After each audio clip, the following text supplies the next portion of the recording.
കൊട്ടാരം പോലെ ഉയർന്നു നിൽക്കുന്ന ആ വലിയ വീട് ആകെ മൊത്തം നോക്കി സേതു. അയാളുടെ കണ്ണുകൾ പകയോടെ ചുവന്നു. തന്തയും തള്ളയും ആരെന്നറിയാത്ത, കാൽ കാച്ചിന് വകയില്ലാത്ത നിന്നെ പോലെ ഒരുത്തന് ഞാൻ എൻ്റെ പെങ്ങളെ തരുമെന്ന് ഓർത്തോടാ നീ? മാണിക്യമംഗലത്തെ മുറ്റത്ത് വന്ന് നിൽക്കുവാനുള്ള യോഗ്യത നിനക്കുണ്ടോടാ? അന്ന് കേട്ട വാക്കുകൾ കാതിലേക്ക് ഇരച്ചെത്തിയതും കണ്ണുകൾ ഇറുക്കിയടച്ചു സേതു. തികട്ടി വന്ന ദേഷ്യം കൈമുഷ്ടി ചുരുട്ടി ഉള്ളിലൊതുക്കി അയാൾ. സേതു! അനിത തോളിൽ കൈവച്ച് വിളിച്ചപ്പോഴാണ് സേതു തിരിഞ്ഞു നോക്കിയത്. ചൈത്രമോൾ ഇറങ്ങുന്നില്ലെന്ന് പറഞ്ഞ് ഇരിപ്പാ. അനിത പറഞ്ഞു കേട്ടതും സേതു വേഗം കാറിൻ്റെ അടുത്ത് ചെന്നു. ചൈത്ര ഇരിക്കുന്ന ഭാഗത്ത് കുനിഞ്ഞു നിന്നു. എന്താ മോളെ? അവൻ പതിയെ അവളെ വിളിച്ചു. പറ്റുന്നില്ല സേതു വച്ചേ, എന്തോ മനസ്സിനൊരു സുഖം തോന്നുന്നില്ല. പെട്ടെന്ന് നിനക്ക് എന്തോ ഒരു പേടി പോലെ ഒക്കെ. ഞാൻ ഇവിടെ കാറിൽ തന്നെ ഇരുന്നോളാം. നിങ്ങൾ രണ്ടുപേരും പോയിട്ട് വാ. ഇവിടം വരെ വന്നിട്ട് ഞങ്ങൾ എൻ്റെ മോളെ തനിച്ചാക്കി പോകുമെന്ന് തോന്നുന്നുണ്ടോ? ഇങ്ങോട്ട് വാ മോളെ. അച്ഛയല്ലേ വിളിക്കുന്നേ, വാ. സേതു കാറിൻ്റെ ഡോർ തുറന്ന് സ്നേഹത്തോടെ വിളിച്ചു. അപ്പോഴും ചൈത്ര ഒന്ന് മടിച്ചു. ദേ, ശിവയെങ്ങാനും ഇതറിഞ്ഞാൽ പിന്നെ അവൾ വന്ന് നിന്നെ തൂക്കിയെടുക്കും. അത് വേണോടാ? അനിത കൂടി കളിയോടെ അവളോട് പറഞ്ഞതും ചൈത്രയിൽ ഒരു ചിരി നിറഞ്ഞു. അവൾ പതിയെ കാറിൽ നിന്നിറങ്ങി. ആഹാ, ഇപ്പോഴേലും ഇങ്ങെത്തിയല്ലോ. വരൂ, അകത്തേക്ക് വാ. ഞങ്ങൾ നോക്കിയിരിക്കുമായിരുന്നു. അകത്തേക്ക് കയറി വരുന്നവരെ കണ്ട് സന്തോഷത്തോടെ മുത്തശ്ശി പറഞ്ഞു. ആഹാ, ചൈത്രമോളുമുണ്ടോ? നന്നായി. ഞാൻ ആഗ്രഹിച്ചിരുന്നു മോളും കൂടി വരണമെന്ന്. സേതുവിനൊപ്പം തന്നെ ചേർന്ന് നിൽക്കുന്ന ചിത്തുവിനെ പിടിച്ചു മുത്തശ്ശി. അവൾ അവരെ നോക്കി ചെറുതായൊന്ന് ചിരിച്ചു. ഇത് അനിത, എനിക്കും എൻ്റെ മോൾക്കും വേണ്ടപ്പെട്ട ഒരാളാണ്. അനിതയെ സേതു മുത്തശ്ശിക്ക് പരിചയപ്പെടുത്തിയതും അനിത അവരെ നോക്കി ചിരിയോടെ കൈകൂപ്പി. ശിവമോൾക്ക് വേണ്ടപ്പെട്ടവർ ഞങ്ങൾക്കും ഇനി അങ്ങനെ തന്നെയാ കേട്ടോ. വരൂ, അനിതയോടായി പറഞ്ഞു മുത്തശ്ശി. അപ്പോഴേക്കും മഹേന്ദ്രൻ അങ്ങോട്ടെത്തിയിരുന്നു. ആ സേതു, നിങ്ങൾ എത്തിയോ? സേതുവിനെ കണ്ടതും സന്തോഷത്തോടെ മഹേന്ദ്രൻ അയാളുടെ അടുത്തേക്ക് ചെന്ന് കൈ കൊടുത്തു. അയാളെ കണ്ട് ഉള്ളിൽ കനൽ ആഞ്ഞു പൊങ്ങുന്നുണ്ടെങ്കിലും അത് മറച്ചു വെച്ച് സേതുവും തിരിച്ചയാൾക്ക് കൈകൊടുത്ത് പുഞ്ചിരിച്ചു. മഹി, സേതുവിനെ പൂജ നടക്കുന്നിടത്തേക്ക് കൊണ്ടുപോയ്ക്കോ. അനിതയെയും ചൈത്രമോളെയും കൊണ്ട് ഞാൻ വരാം. മുത്തശ്ശി പറഞ്ഞതും മഹി തലയാട്ടി. വാ സേതു, അച്ഛനെ കാണാം. മഹി തോളിൽ തട്ടി വിളിച്ചതും അനിതയെ ഒന്ന് നോക്കിയിട്ട് സേതു മഹിയോടൊപ്പം പോയി. അനിതയെയും ചിത്തുവിനെയും കൊണ്ട് മുത്തശ്ശി നടന്നു. ഇങ്ങോട്ട് വാ ഏട്ടത്തിയമ്മേ. എൻ്റെ അപ്പൂസേ, എങ്ങോട്ടാടി നീ എന്നെ വലിച്ചുകൊണ്ട് പോകുന്നേ? നീ ആദ്യം കാര്യം പറ പെണ്ണേ. കയ്യിൽ പിടിച്ച് വലിച്ചുകൊണ്ട് പോകുന്നതിനിടെ ശിവ അപ്പുവിനോട് തിരക്കി. അതെന്നെ, എങ്ങോട്ടാണെന്ന് പറയാതെ ഈ കൊച്ചു നമ്മളെ എങ്ങോട്ടാണോ എന്തോ കൊണ്ടുപോകുന്നേ? അവർക്കൊപ്പം നടക്കുന്ന ലതയും ചോദിച്ചു. എൻ്റെ ഏട്ടത്തിയമ്മേ, ലതാമ്മേ, രണ്ടുപേരും ഒരു മിനിറ്റ് ഒന്ന് ക്ഷമിക്ക്. എങ്ങോട്ടാണെന്ന് പറയുന്നില്ല, കാണിച്ചു തരാം ഞാൻ. കേട്ടോ, വാ ഇങ്ങോട്ട്. പറഞ്ഞുകൊണ്ട് അപ്പോൾ വീണ്ടും ശിവയെ വലിച്ചുകൊണ്ട് മുൻപോട്ട് നടന്നു. അവർക്ക് പിറകെ ലതയും. ഇതിനോടകം ലതയും ശിവയും കൂട്ടായിരുന്നു. ശിവയെ ലതയ്ക്കും ഒരുപാട് ഇഷ്ടപ്പെട്ടു. അവരെയും വലിച്ചുകൊണ്ട് അപ്പു പോയത് തറവാടിൻ്റെ പിറകിലേക്കാണ്. അവിടെ വലിയ കുളമുണ്ട്. പണ്ട് തൊട്ടേയുള്ള കുളം തന്നെയാണ്. അതിൻ്റെ പടവുകളും കുളപ്പുരയും ഒക്കെ പുതുതായി പണിതിരുന്നു. ദേ നോക്കിയേ. അപ്പു കൈ ചൂണ്ടി കാണിച്ചതും ശിവയും ലതയും അങ്ങോട്ട് നോക്കി. അപ്പു കണ്ടു കുളപ്പടവിലിരുന്ന് സിഗരറ്റ് വലിക്കുന്ന വൈഭവിനെയും സിദ്ധുവിനെയും. ഓഹോ, അപ്പോൾ ഇതാണ് ഇവന്മാരുടെ പൂജയല്ലേ? ലത എളിക്ക് കൈകുത്തി ദേഷ്യത്തിൽ പറഞ്ഞു. ശിവയുടെ മുഖവും കൂർത്തിരുന്നു. നീ വാടി മോളെ. ലത ശിവയും കൂട്ടി അങ്ങോട്ടേക്ക് നടന്നു. ഗൂഢമായി ചിരിച്ചുകൊണ്ട് അവർക്ക് പിറകെ അപ്പവും. ഇതപ്പം തീരുവടാ? അത് നിന്റെ വലിയുടെ കപ്പാസിറ്റി പോലെ ഇരിക്കും. പടവിലിരുന്ന് ഒരു സിഗരറ്റ് പഫ് എടുത്തുകൊണ്ട് സിദ്ധു ചോദിച്ചതും അവനടുത്ത കൽത്തൂണിൽ ചാരി നിന്ന വൈഭവ് ഗൗരവത്തിൽ മറുപടി കൊടുത്തു. അതല്ലടാ പുല്ലേ, ഈ പൂജയുടെ കാര്യമാ ചോദിച്ച് എപ്പം തീരുമെന്ന്. ഓ, അതാണോ? അതെനിക്കെങ്ങനെ അറിയാം? ആ തിരുമേനിക്ക് മടുക്കുമ്പോൾ തീർക്കുമായിരിക്കും, അവൻ അലസമായി മറുപടി പറഞ്ഞു. ഓ, പോസ്റ്റ് ആയിന്ന് പറഞ്ഞാൽ മതിയല്ലോ. എന്തായാലും പൂജയും മണിയൊടിയൊക്കെ തീരും വരെ നമുക്ക് ഇവിടെ എവിടെയെങ്കിലും കൂടാം. ചൂടാവാൻ കൂടി എന്തേലും ഒന്ന് കിട്ടിയിരുന്നേൽ ചില്ലാവാമായിരുന്നു, അല്ലേടാ? സിദ്ധു വൈഭവിനോട് ചോദിച്ചു തീർന്നതും ചൂടായിട്ട് ഞാൻ തന്നാ മതിയോ? പെട്ടെന്ന് പുറകിൽ നിന്ന് ലതയുടെ ശബ്ദം ഉയർന്നു. അമ്മയെ കണ്ടത് ഞെട്ടിപ്പോയ സിദ്ധു ചാടി എഴുന്നേറ്റു. വൈഭവ് പതിയെ തൻ്റെ കയ്യിലെ സിഗരറ്റ് പുറകിലേക്ക് പിടിച്ചു. ഇതാണല്ലേ രണ്ടിൻ്റെ ഇമ്പോർട്ടൻ്റ് കോൾ? എല്ലാവരുടെ ഇടയിൽ നിന്ന് പതിയെ വലിഞ്ഞത് ഇവിടെ വന്ന് വലിച്ചു വിടാനാണല്ലേ? കരുതുള്ളി ചെന്ന് സിദ്ധുവിൻ്റെയും വൈഭവിൻ്റെയും ചെവിക്ക് ഒരുമിച്ച് ഇരു കൈകൾ കൊണ്ട് പിടിച്ചു ലത. ആ അമ്മേ, പിടിവിട്. സോറി. വേദന എടുത്ത സിദ്ധു കാറാൻ തുടങ്ങി. എന്നാൽ വൈഭവ് കൂളായി നിൽപ്പാണ്. അപ്പവും ശിവയും ഈ കാഴ്ച കണ്ട് ചുണ്ടുമടക്കി ചിരിച്ചു. ഇങ്ങോട്ടെടുക്കടാ നിന്റെയൊക്കെ പുക. അവരുടെ ചെവിയിൽ നിന്ന് കൈയെടുത്ത് ലത കൈനീട്ടിയതും സിദ്ധു വൈഭവിനെ ഒന്ന് നോക്കിയിട്ട് അവൻ്റെ പോക്കറ്റിൽ നിന്ന് സിഗരറ്റിൻ്റെ പാക്കറ്റ് അമ്മയുടെ കയ്യിലേക്ക് വെച്ചു കൊടുത്തു. നിന്നോടിനി പ്രത്യേകം പറയണ്ടല്ലോ. ലത വൈഭവിന് നേരെ തിരിഞ്ഞു. അവൻ ഒരു ചെറു ചിരിയോടെ അവരെ നോക്കി കൈമലർത്തി ഒന്നുമില്ലെന്ന് കാണിച്ചു. രണ്ടും അങ്ങോട്ടേക്ക് വാട്ടോ, ബാക്കി അവിടെ വെച്ച് തരാം ഞാൻ. സിദ്ധുവിനെയും വൈഫിനെയും ഒന്ന് കടുപ്പിച്ചു നോക്കി പറഞ്ഞിട്ട് ലത തിരികെ കയറിപ്പോയി. അപ്പോഴാണ് അവർക്ക് പിറകിൽ നിന്ന് ചിരിക്കുന്ന പെണ്ണുങ്ങളെ ഇരുവരും കണ്ടത്. ഓഹോ, അപ്പോ ഇത് നിന്റെയൊക്കെ പണി ആയിരുന്നല്ലേടി, കാണിച്ചു തരാല്ലോ. കളിയാക്കി ചിരിക്കുന്ന അപ്പുവിനെ നോക്കി ദേഷ്യത്തിൽ പറഞ്ഞുകൊണ്ട് സിദ്ധു അവൾക്ക് നേരെ ചെന്നതും നിന്റെ അമ്മോ, അപ്പു നിലവിളിച്ചുകൊണ്ട് ജീവനും കൊണ്ടോടി. നിൽക്കടി കുരുപ്പേ, അവൾക്ക് പിറകെ വെച്ചു പിടിച്ചോണ്ട് സിദ്ധുവും. ഓടിപ്പോകുന്ന അവരെ നോക്കി ഒന്ന് ചിരിച്ചിട്ട് ശിവയുടെ നോട്ടം നേരെ മുന്നിൽ നിൽക്കുന്നവനിലേക്ക് ചെന്നു. സ്പൈ വർക്കാണോ? വൈഭവ് അവളെ കടുപ്പിച്ചൊന്ന് നോക്കി. ആണെന്ന് കൂട്ടിക്കോ. വീട്ടിൽ ഇത്രയും നല്ലൊരു കാര്യം നടക്കുമ്പോൾ ഒളിച്ചും പാത്തുമില്ല ഈ പരിപാടി കുറച്ച് ബോറായിരുന്നു കേട്ടോ. അപ്പോൾ പിന്നെ എനിക്കും എന്തേലും ഒരു എന്റർടൈൻമെന്റ് വേണ്ടേ? നിങ്ങളെ ബ്ലാക്ക്മെയിൽ ചെയ്യാൻ ഇതിരിക്കട്ടെ എന്ന് ഓർത്തു. അവനടുത്തേക്ക് കുറച്ചുകൂടി നീങ്ങി നിന്ന് കളിയോടെ പറഞ്ഞു പെണ്ണ്. ഓഹോ, ബ്ലാക്ക്മെയിലാണോ? കൊള്ളാം. അല്ല, അപ്പോൾ എത്രയാ നീ പ്രതീക്ഷിക്കുന്ന പ്രതിഫലം? ഒറ്റ പിരിയം പൊക്കി അവൻ ചോദിച്ചു. അതൊന്നും ഇപ്പോൾ തീരുമാനിച്ചിട്ടില്ല. എന്തായാലും മുത്തശ്ശിയോട് പറയാൻ തീരുമാനിച്ചു. ഓഹോ, മുത്തശ്ശിയോട് പറയാൻ പോവാണോ മോള്?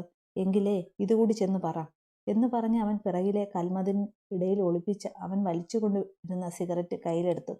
ഇതിപ്പോ എവിടുന്നാ പൊങ്ങി വന്നേ എന്ന പോലെ ശിവ കണ്ണും തള്ളി നോക്കി. ഉണ്ട കണ്ണ് മിഴിച്ചു നോക്കുന്നവളെ നോക്കി ഉച്ചത്തിൽ ചിരിച്ചുകൊണ്ട് അവൻ ആ സിഗരറ്റ് ചുണ്ടോടടുപ്പിച്ചതും അങ്ങനെ ഇപ്പോൾ വലിക്കണ്ട കടുവ.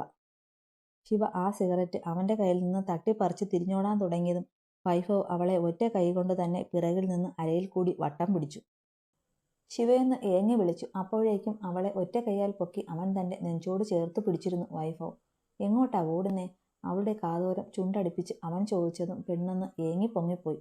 അവളുടെ ഇടുപ്പിൽ പിടിമുറുക്കിയിരുന്ന അവന്റെ കൈയുടെ ചൂട് അവൾക്കറിയാൻ പറ്റുന്നുണ്ടായിരുന്നു. എന്നെ എങ്ങനെ പിടിച്ചു വച്ചിരിക്കുവല്ലേ, പിന്നെ ഞാൻ എവിടെ ഓടാനാ? വിറയലോടെ തപ്പി ശിവ പറഞ്ഞു. CID പണിയുമായി ഇതുപോലെ ഇനിയും ഇറങ്ങിയാൽ പിടിച്ചു വെക്കുക മാത്രമല്ല ഞാൻ ഇനി ചെയ്യാൻ പോകുന്നേ, ഓർത്തോ. പൊതുവെയുള്ള അവന്റെ കടുത്ത സ്വരത്തിൽ പയ്യെ അത് പറഞ്ഞതും ശിവയുടെ ഉള്ളംകാലിൽ നിന്ന് വൈബ്രേഷൻ പോലെ എന്തോ പാസ് ചെയ്തു പോയി. ഇതാദ്യമായല്ല ഈ ഒരു മനുഷ്യന്റെ സാമീപ്യത്തിൽ ഇങ്ങനെ ഉള്ളു തുടിക്കുന്നേ, ഇങ്ങനെ നെഞ്ചു പിടിക്കുന്നേ ഓർക്കവേ ശിവയുടെ മുഖം നാണത്താൽ ചുവന്നു കയറി. ടീ മിണ്ടാട്ടമില്ലാതെ മുഖം താഴ്ത്തി നിൽക്കുന്നവളെ നോക്കി എടുത്തു വിളിച്ചു അവൻ. എന്തോ? ശിവ ഞെട്ടലോടെ നോക്കി. കയ്യിലിരിക്കുന്ന ആ സിഗരറ്റ് ഇങ്ങുതാ. അവന്റെ ശബ്ദം ഒന്ന് കടുത്തു. തരാം, പിടിവിടുമോ? ശിവ പാവം പോലെ പതിയെ ചോദിച്ചതും അവനൊന്ന് ഗൗരവത്തിൽ മൂളിക്കൊണ്ട് അവളുടെ മേലുള്ള പിടി അയച്ചു. ശിവ ഒന്ന് ശ്വാസം വിട്ട് നേരെ നിന്നു. അപ്പോഴും അവളുടെ കയ്യിൽ അവൻ പിടുത്തമിട്ടിരുന്നു. താ, എന്നിട്ട് കൈവിടാം. അവൻ പറഞ്ഞതും അവൾ പയ്യെ അവനെ അഭിമുഖമായി തിരിഞ്ഞു നിന്നു. തന്റെ മറു സൈഡിലെ സിഗരറ്റ് മുന്നോട്ട് നീട്ടിയതും അയ്യോ ദേണ്ടേ, ലതാമ്മ പിന്നെയും വരുന്നു. പെട്ടെന്ന് ശിവ സൈഡിലേക്ക് കൈ ചൂണ്ടി പറഞ്ഞതും വൈഭവ് പെട്ടെന്ന് അങ്ങോട്ടേക്ക് നോക്കി. അടുത്ത നിമിഷം സാരി ഒന്ന് പൊക്കിപ്പിടിച്ച് വൈഭവിന്റെ കാൽപാദത്തിലേക്ക് ആഞ്ഞൊരു ചവിട്ട് കൊടുത്തു ശിവ. കാൽ നൊന്തതും പെട്ടെന്ന് വൈഭവ് അവളുടെ കയ്യിൽ നിന്നും പിടിവിട്ടു. ശിവ ആ ഗ്യാപ്പിൽ തിരിഞ്ഞൊരു ഓട്ടം വെച്ചു കൊടുത്തു. ഡി, ഇതിന് നിനക്കിട്ട് ഞാൻ തരാം കേട്ടോ. ഓ ആയിക്കോട്ടെ, എന്താണെന്ന് വെച്ചാൽ എടുത്തു വെച്ചിട്ട് എന്നെ വിളിച്ചാൽ മതി, ഞാൻ വന്ന് വാങ്ങിച്ചോളാം. വൈഭവ് അവളെ നോക്കി അലറിയതും ഓടുന്നതിനിടെ ഒന്ന് തിരിഞ്ഞു നിന്ന് കളിയോടെ പറഞ്ഞു ശിവ. ഇവള്. അവളുടെ ഓട്ടം കാണെ വൈഭവിൽ അറിയാതെ ഒരു പുഞ്ചിരി പൊട്ടി. ആ, വൈഭവിന്റെ മുത്തശ്ശി വാമിക എവിടെ? കണ്ടില്ലല്ലോ. മുത്തശ്ശിയോട് അത് ചോദിക്കുമ്പോൾ അനിതയിൽ വല്ലാത്തൊരു ആഗ്രഹവും ജിജ്ഞാസയും ഉണ്ടായിരുന്നു. ഇതുവരെ കാണാത്ത വാമികയെ ഒന്ന് നേരിട്ട് കാണാൻ അത്ര തുടിക്കുന്നുണ്ടായിരുന്നു അവളുടെ ഉള്ള്. സേതുവിൽ നിന്ന് കേട്ടു മാത്രം അറിയാവുന്ന ആ പാവം പെണ്ണിനെ ഒരിക്കൽ എങ്കിലും നേരിട്ട് കാണാനുള്ള ആഗ്രഹം വർഷങ്ങളായിട്ട് ഉള്ളിലുള്ളതാണ്. മോൾ അങ്ങനെ ആള് കൂടുന്നിടത്ത് വരില്ല അനിതയെ. എപ്പോഴും അടുക്കളയിലും മുറിയിലുമായി ഒതുങ്ങിക്കൂടും. പിന്നെ ശിവമോള് വന്നേ പിന്നെ അവളെ ഒന്ന് എല്ലാവരും ശരിക്കും കാണാൻ തന്നെ തുടങ്ങി. നിങ്ങൾ വാ, അവളിവിടെ അടുക്കളയിലുണ്ടാവും. ചിരിയോടെ പറഞ്ഞുകൊണ്ട് അംബികാമ്മ അനിതയെയും ചിത്തുവിനെയും കൊണ്ട് അടുക്കള ഭാഗത്തേക്ക് നടന്നു. മുത്തശ്ശി പറഞ്ഞതുപോലെ അവിടെ അടുക്കളയിൽ ഇരിപ്പുണ്ടായിരുന്നു വാമിക. മോളെ വാമി. മുത്തശ്ശി വിളിച്ചതും വാമി ഇരുന്നിടത്ത് നിന്ന് എഴുന്നേറ്റ് തിരിഞ്ഞു നോക്കി. വാമിയെ കണ്ടതും അനിതയുടെ കണ്ണുകൾ ഒന്നു മിഴിഞ്ഞു. ദാസേട്ടന്റെ വാമിപ്പെണ്ണ്. വാമിയെ കണ്ട അനിതയുടെ ഉള്ളു മന്ത്രിച്ചു. അനിതയുടെ കണ്ണുകൾ അവളിലൂടെ ഓടി നടന്നു. കാണാൻ ശിവയുടെ അസൽ ഛായ തന്നെയാണ് വാമിക, ആ കണ്ണുകൾ ഒഴിച്ചാൽ. സേതു പറയുമ്പോൾ മോളുടെ ആ കണ്ണുകൾ ദാസേട്ടന്റെ ആവും. വാമി, ഇതാരാണെന്ന് മനസ്സിലായോ നിനക്ക്? ചൈത്രയെ ചേർത്ത് പിടിച്ച് മുത്തശ്ശി വാമികയ്ക്ക് അടുത്തേക്ക് ചെന്നു. അവളെ കണ്ടതും വാമികയുടെ കണ്ണുകൾ വിടർന്നു. ചിത്തുമോള്. വാമികയുടെ ഉള്ളും ഒഴിഞ്ഞു. രണ്ടാമതൊന്നും ചിന്തിക്കേണ്ട കാര്യമില്ലായിരുന്നു. ശിവ ഫോണിലൂടെ കാണിച്ചു കൊടുത്തിട്ടുണ്ട് ചിത്തുവിനെ വാമികയ്ക്ക്. വാമി മുന്നോട്ട് ചെന്ന് ചിത്തുവിനെ പിടിച്ചു. ചിരിയോടെ അവളുടെ കവിളിലൊക്കെ തഴുകാൻ തുടങ്ങി. കുഞ്ഞു മുഖവും കണ്ണുകളുമായി നിൽക്കുന്ന ഒരു പാവം പെൺകുട്ടി. അവളുടെ മുഖത്തെ വിഷാദം അവളുടെ കണ്ണുകൾക്കിടയിലെ കറുപ്പ് കണ്ടാൽ അറിയാം. ചിത്തുവും സന്തോഷത്തോടെ അവരെ നോക്കി. ശിവയെ സ്വന്തം മകളെപ്പോലെ നോക്കുന്ന ഈ അമ്മയെപ്പറ്റി അവളും അറിഞ്ഞിട്ടുണ്ട്. ആ അനിതേ, ഇതെന്നാ മാറി നിൽക്കുന്നേ? വാ ഇങ്ങ്. മുത്തശ്ശി വിളിച്ചത് കേട്ടതും വാമിയെ തന്നെ നോക്കി മാറി നിന്ന അനിത ഒരു ഞെട്ടലോടെ ചിരിച്ചുകൊണ്ട് അങ്ങോട്ടേക്ക് ചെന്നു. ഇത് അനിതമ്മയാ വാമിയമ്മേ, ശിവ പറഞ്ഞിട്ടില്ലേ? അനിതയെ ചൂണ്ടി ചിത്തു പറഞ്ഞതും വാമിക തലയാട്ടി ചിരിച്ചു കാണിച്ചു. പിന്നെ ചിത്തുവിനോടും അനിതയോടും ഓരോന്ന് കൈകളും കണ്ണും ഉപയോഗിച്ച് ചോദിക്കാൻ തുടങ്ങി. ശബ്ദമില്ലാതെ തങ്ങളോട് കമ്മ്യൂണിക്കേറ്റ് ചെയ്യുന്ന വാമികയെ കാണെ പാവം തോന്നി അനിതയ്ക്ക്. വാമികയുടെ ഭാഷ അങ്ങനെ മനസ്സിലാവുന്നില്ലെങ്കിലും ചിത്തുവും അനിതയും അവരെ കൊണ്ടാവുന്ന പോലെ അവരോട് സംസാരിച്ചു. വാമിക അവരോട് നന്നായി ഇടപെടുന്നത് നോക്കി സന്തോഷത്തോടെ ചിരിച്ചു മുത്തശ്ശി. ആ മോനെ അനി. പടികളിറങ്ങി താഴേക്ക് വരുന്നവനെ നോക്കി എടുത്തു വിളിച്ചു മഹേന്ദ്രൻ. അനി അങ്ങോട്ട് നോക്കി. ഹാളിൽ മഹേന്ദ്രനും നേരത്തെ കാറിൽ നിന്നിറങ്ങുന്ന കണ്ട ആളും ശിവയുടെ അച്ഛനാണെന്ന് അവനും മനസ്സിലായിരുന്നു. ഇങ്ങോട്ട് വാ മോനെ, അയാൾ വിളിച്ചതും അനി അങ്ങോട്ട് ചെന്നു. സേതു, ഇതാ അനിരുദ്ധൻ, എൻ്റെ ഏട്ടൻ, മാധവേട്ടൻ്റെ മൂത്ത മകൻ, ഇവിടുത്തെ മൂത്ത കുട്ടി. അനിയെ പിടിച്ചുകൊണ്ട് തനിക്കടുത്ത് നിൽക്കുന്ന സേതുവിന് പരിചയപ്പെടുത്തി കൊടുത്തു മഹി. അനിയെ കണ്ടതും സേതുവിൻ്റെ മിഴികൾ ഒന്ന് വിടർന്നു. സേതു അവനെ ആകെ ഒന്ന് നോക്കി. 6 അടി പൊക്കവും അതിനൊത്ത ശരീരവും ഒക്കെയുള്ള സുമുഖനായ ചെറുപ്പക്കാരൻ. വൈഭവിനെ പോലെ തന്നെ ഗൗരവ മുഖമാണ്. ശിവയിൽ നിന്ന് ഒരുപാട് കേട്ടിട്ടുണ്ട് മോനെപ്പറ്റി. നേരിൽ കാണാൻ പറ്റിയത് സന്തോഷം. സേതു ചിരിയോടെ അനിയോട് പറഞ്ഞതും എനിക്കും അതെ. തിരികെ പോകും മുന്നേ അച്ഛനെ കാണണം എന്നുണ്ടായിരുന്നു. അതെന്തായാലും നടന്നല്ലോ.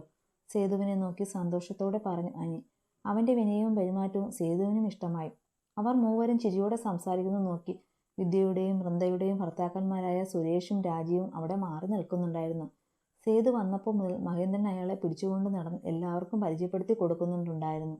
അതെല്ലാം ആദ്യം തൊട്ടേ അവർക്ക് പിടിക്കുന്നുണ്ടായിരുന്നില്ല. അപ്പോൾ അനിയെയും കൂട്ടി സന്തോഷത്തോടെ അവർ ചിരിച്ച് സംസാരിക്കുന്നത് കൂടി കണ്ട് സഹിക്കാൻ പറ്റാതെ നിൽപ്പാണ് അവർ. അയാൾ നമുക്ക് പാരയാവുമോ സുരേഷേ? ഈ സേതുമാധവന് എടുത്തു വളർത്തുന്ന ഒരു മോള് കൂടെ ഇല്ലേ? ഇനി അതിനെങ്ങാനും അനിരുദ്ധിൻ്റെ തലയിൽ കെട്ടിവെക്കുമോ? രാജീവ് പതിയെ സുരേഷിനോട് തിരക്കി. ഏയ്, അങ്ങനെയൊന്നും നടക്കില്ലട. ഒരെണ്ണത്തെ പിച്ചച്ചട്ടിന്ന് കൊണ്ടുവന്നത് തന്നെ സാധിച്ചു. അടുത്തതും കൂടെ അങ്ങനെയാവാൻ നമ്മൾ സമ്മതിക്കുമോ? നമ്മുടെ ഭാര്യമാർ അത് നോക്കി നിൽക്കുമെന്ന് തോന്നുന്നുണ്ടോ? താൻ പേടിക്കാതെടോ. ഞാൻ വിദ്യയെ പതിയെ ചെന്ന് ഇളക്കി വിടാം, ബാക്കി അവൾ നോക്കിക്കോളും എന്ന് പറഞ്ഞ് സുരേഷ് തൻ്റെ കണ്ണുകൾ വിദ്യയ്ക്ക് വേണ്ടി തിരയാൻ തുടങ്ങി. അല്ല, ഒറ്റയ്ക്കാണോ അങ്കിൾ വന്നേ? സംസാരത്തിനിടയിൽ അനി സേതുവിനോട് ചോദിച്ചു. ഏയ് അല്ല, എൻ്റെ കൂടെ അനിതയും പിന്നെ സേതു ഒച്ചേ. സേതു പറഞ്ഞ് മുഴുവിപ്പിക്കുന്നതിന് ആദിയുടെ ഒച്ച കേട്ടു. അവർ തിരിഞ്ഞു നോക്കിയപ്പോഴേക്കും അവൻ ഓടി വന്ന് സേതുവിനെ കെട്ടിപ്പിടിച്ചു. എപ്പോഴാ വന്നേ? ഇപ്പോൾ വന്നേ ഉള്ളോ? ഒറ്റയ്ക്കാണോ വന്നേ? അതോ അനിതാൻ്റെയും ജാനുമ്മയും ഉണ്ടോ? ചിത്തുമ്മ വന്നോ? ചെക്കൻ അവനെ പിടിച്ചു ഭയങ്കര ആകാംക്ഷയോടെ ചോദിച്ചുകൊണ്ടേയിരുന്നു. എൻ്റെ മോനെ, നീ ആദ്യം ഒന്ന് ശ്വാസം വിട്, എന്നിട്ട് ഓരോന്നായി ചോദിക്കടാ. സേതു ചിരിയോടെ ആദിയുടെ തോളിൽ ഒന്ന് തട്ടി. അനിയും മഹേന്ദ്രനും ആശ്ചര്യത്തോടെ അവർ തമ്മിലുള്ള അടുപ്പം നോക്കി നിന്നു. നിന്റെ മുത്തശ്ശി കൂട്ടിക്കൊണ്ടു പോയിട്ടുണ്ട് അവരെ. ചെല്ല്, പോയി കാണും. സേതു പറഞ്ഞതും വാ വല്യേട്ടാ, നമുക്ക് പോയി അവരെ കാണാം. ഏട്ടൻ കണ്ടിട്ടില്ലല്ലോ നമ്മുടെ ചിത്തുമ്മയെ. വാ, ഞാൻ കാണിച്ചു തരാം. ആദി അനിയുടെ കയ്യിൽ പിടിച്ച് വലിച്ചോണ്ട് ഓടി. അത് കാണെ സേതുവും മഹേന്ദ്രനും സന്തോഷത്തോടെ ഒന്ന് ചിരിച്ചു. നീ ഇതെങ്ങോട്ടാ ഓടിയ സിദ്ധ? കുളപ്പടവിൽ നിന്ന് കയറി വന്നതും അങ്ങോട്ടേക്ക് വന്ന സിദ്ധുവിനെ നോക്കി വൈഭവ് ചോദിച്ചു. ഓ, ഞാനേ കുരുപ്പിൻ്റെ പുറകെ ഒന്ന് പോയതാ. നിന്റെ ആ കാന്താരി അനിയത്തിയുടെ. ആ കുരുപ്പ് എന്നെ കടിച്ചടാ, നോക്കിക്കേ. കയ്യിലെ പാട് കാണിച്ച് സിദ്ധു പറഞ്ഞു. വൈഭവ് ഒന്ന് ചിരിച്ചു. അല്ല സിദ്ധ, അപ്പു നിന്നെ കാണുമ്പോൾ മാത്രമാണല്ലോ ഈ കടിക്കുകയും മാന്തിയും ഒക്കെ ചെയ്യുന്നേ. അതെന്താ അങ്ങനെ? ഒരു കുസൃതി ചിരിയോടെ വൈഭവ് ചോദിച്ചു. ആ അതെനിക്കെങ്ങനെ അറിയാം? അത് നീ നിന്റെ പെങ്ങളോട് പോയി ചോദിക്ക്. ഒരു പതർച്ചയോടെ പറഞ്ഞുകൊണ്ട് നോട്ടം വൈഭവിൽ നിന്നും മാറ്റി സിദ്ധു. നീ വാ, ഒരു ദിവസം എല്ലാം കൂടി ചോദിക്കാം ഞാൻ. അർത്ഥം വെച്ച് ചിരിച്ചുകൊണ്ട് പറഞ്ഞ് വൈഭവ് മുന്നോട്ട് നടന്നതും തലയിൽ കൈവച്ചു പോയി സിദ്ധു. ചിരിച്ചുകൊണ്ട് പറമ്പിലൂടെ ഓടി അടുക്കളപ്പുറത്തേക്ക് കയറാൻ തുടങ്ങിയതും അങ്ങോട്ടേക്ക് പാഞ്ഞു വന്ന അപ്പുവുമായി ശിവ കൂട്ടിയിടിച്ചു. എൻ്റെ അപ്പൂസേ, എന്നാ വരവായിരുന്നു പെണ്ണേ നീ? എൻ്റെ നെറ്റി. ശിവ നെറ്റി തിരുമ്മിക്കൊണ്ട് പറഞ്ഞു. ഏട്ടത്തിയമ്മയുടെ മാത്രമല്ല, എൻ്റെ നെറ്റി കൂടെ പോയ. നോക്കിയേ, മുഴച്ചു. അപ്പു തൻ്റെ നെറ്റി ചൂണ്ടിക്കാണിച്ച് ചുണ്ടു ചുളുക്കി ശിവയോട് പറഞ്ഞു. ഇങ്ങനെ വെല്ലും ബ്രേക്കും ഇല്ലാതെ ഓടി വന്നാൽ ഇങ്ങനെ ഇരിക്കും പെണ്ണെ. അല്ല, കണ്ണും മൂക്കുമില്ലാതെ ഇത്ര സന്തോഷത്തിൽ എവിടുന്നാ ഈ ഓടി വന്നേ? അതൊന്നും ഇപ്പോൾ പറയില്ല, സർപ്രൈസാ. അപ്പു കണ്ണിറുക്കി ചിരിച്ചുകൊണ്ട് കളിയോടെ പറഞ്ഞു. നിന്റെ സർപ്രൈസ് ഞാനൊരു ദിവസം കൈയോടെ പൊക്കും മോളെ, നോക്കിക്കോ. അപ്പുവിനെ ഒന്നിരുത്തി നോക്കി പറഞ്ഞുകൊണ്ട് ശിവ അവളെയും കൊണ്ട് അകത്തേക്ക് നടന്നു. അപ്പോഴാണ് അടുക്കളയിലെ ഡൈനിങ് മേശയിൽ ഇരുന്ന് സംസാരിക്കുന്ന അനിതയെയും ചിത്തുവിനെയും മാമികയും ഇരുവരും കണ്ടേ. ചിത്തു,